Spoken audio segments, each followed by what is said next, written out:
Toyota Yaris and PUBG Mobile co-presents Breaking Point High Altitude Warfare School, co-powered by Vivo V11 Pro, PolicyBazaar.com and LIC.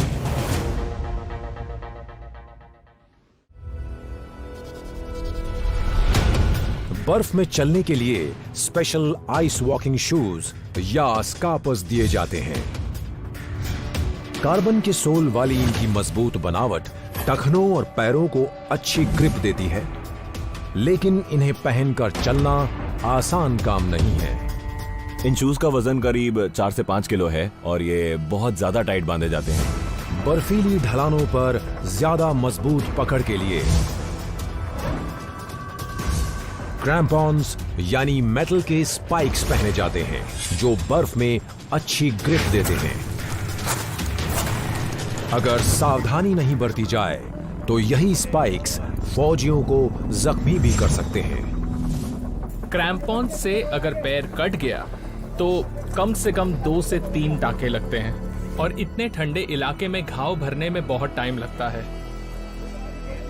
एक तो इन जूतों को पहनना बहुत मुश्किल है, दूसरा इन्हें पहनकर चलना बहुत मुश्किल है और तीसरी ये कि इन्हें उतारना बहुत ही मुश्किल है। इन युवा योद्धाओं को अपने नए जूतों की आदत डालनी होगी, वो भी जल्दी, क्योंकि अब इन्हें हिमालयन ग्लेशियर्स पर 1.5 किलोमीटर की दूरी तय करके अपने ट्रेनिंग ग्राउंड तक पहुंचना है। कैंप से लेकर ग्लेशियर तक का ट्रैक करीब 1 किलोमीटर का है, लेकिन ऊंचाई 11,500 फीट से 13,000 फीट तक पहुंच जाती है और इसका असर बॉडी पर पड़ता है। ये ट्रैक बिल्कुल आसान नहीं। फौजी अपने नए जूतों से जूझ रहे हैं और लगातार गिरते ऑक्सीजन के स्तर से भी।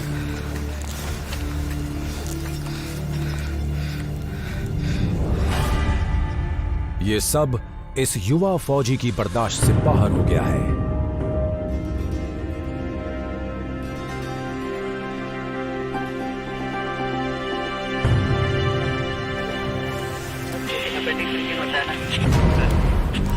रास्ते में मेडिकल टीम तैनात है, जो खबर मिलते ही पहुंच जाती है। इनकी फौरन जांच से जान बच सकती है, क्योंकि ये इलाका ऐसा है जहां से मरीज को अस्पताल तक ले जाना पहाड़ तोड़ने जैसा मुश्किल है।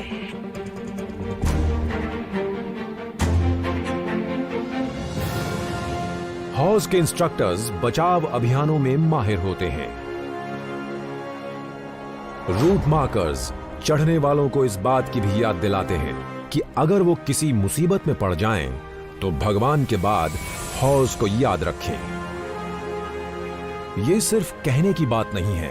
8 हॉर्स इंस्ट्रक्टर्स की 2 माहिर टीमें साल के 365 दिन 24 घंटे इन ऊंचे पहाड़ों पर तैनात रहती हैं, ताकि जरूरत पड़ने पर बचाव अभियान में देरी ना हो। ये बात 2016 के अक्टूबर की है। हम एक कोर्स पर थे और हमें एक डेप्यूटी ने बताया कि गढ़वाल हिमालय इलाके में कुछ मुसीबत आ गई।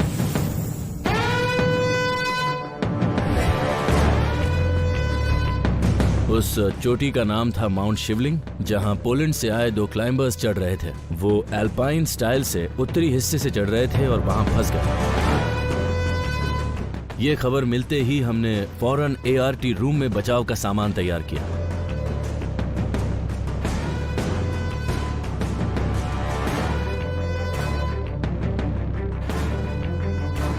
रेस्क्यू टीम को जरा भी वक्त बर्बाद किए बिना फौरन ही हेलीकॉप्टर से मौके पर पहुंचाया गया, जहां उन्होंने पहले मुआयना किया। तब तक एक क्लाइंबर की मौत हो चुकी थी और दूसरे के पास भी ज्यादा वक्त नहीं बचा था। हमने उनमें से एक क्लाइंबर को देखा, वो माउंट शिवलिंग के उत्तरी हिस्से से उतर रहा था।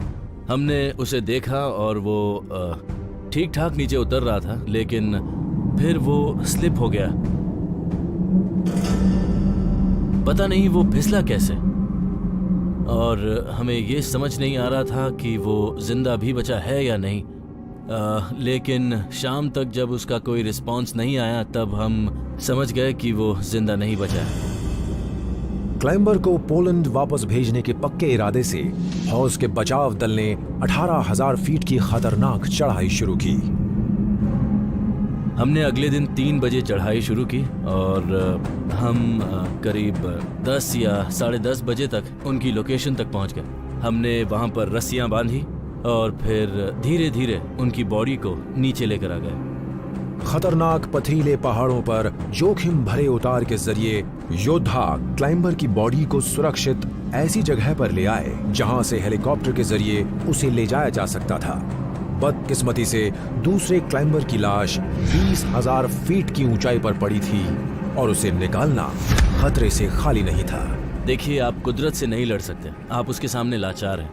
ये एक इतनी बड़ी ताकत है जो सब कुछ चलाती है। लेकिन जब भी आप किसी अभियान पर जाते हैं तो आप कभी ये नहीं सोचते कि आपके साथ कोई हादसा हो जाएगा। हम भगवान से प्रार्थना करते हैं कि हमारे साथ सब कुछ ठीक ही हो।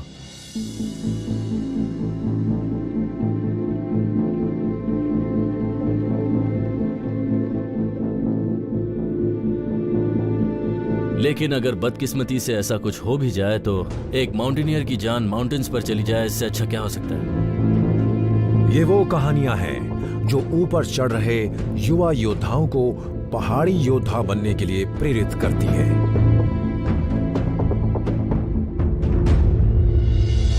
तेरह 13,000 फीट पर इन फौजियों का ट्रेनिंग ग्राउंड बस पास ही में है। सारे फौजी अपने मजबूत कदम बढ़ा रहे हैं। ये मचोई ग्लेशियर पर चल रहे हैं। ग्लेशियर सख्त बर्फ के बहुत धीरे खिसकने वाले खंड होते हैं और इन पर चलने का मतलब है मुश्किलों को बढ़ाना। मैं तो कहूंगा कि ये बहुत ही एक्साइटिंग और खतरनाक था। हमें एक बर्फीला रास्ता नजर आता है जो करीब 9 से 10 किलोमीटर लंबा था। ग्लेशियर्स का इलाका बहुत ही जोखिम भरा होता है। ये बर्फ से भरा इलाका नजर आता है, लेकिन इनमें सैकड़ों फीट गहरी दरारें होती हैं और ये कभी भी खुल सकती हैं। हमने ये एक्सपीरियंस किया है, इसीलिए हम कह सकते हैं कि ग्लेशियर के इलाकों में दरारों का उभरना बहुत ही आम बात है। एक गूंजती सी आवाज सुनाई देती है जो ये दर्शाती है कि ये बहुत गहरी है, बहुत ही ज्यादा खतरनाक है। इन गहरी दरारों में अगर कोई गिर गया तो उसका कभी पता नहीं चल पाएगा।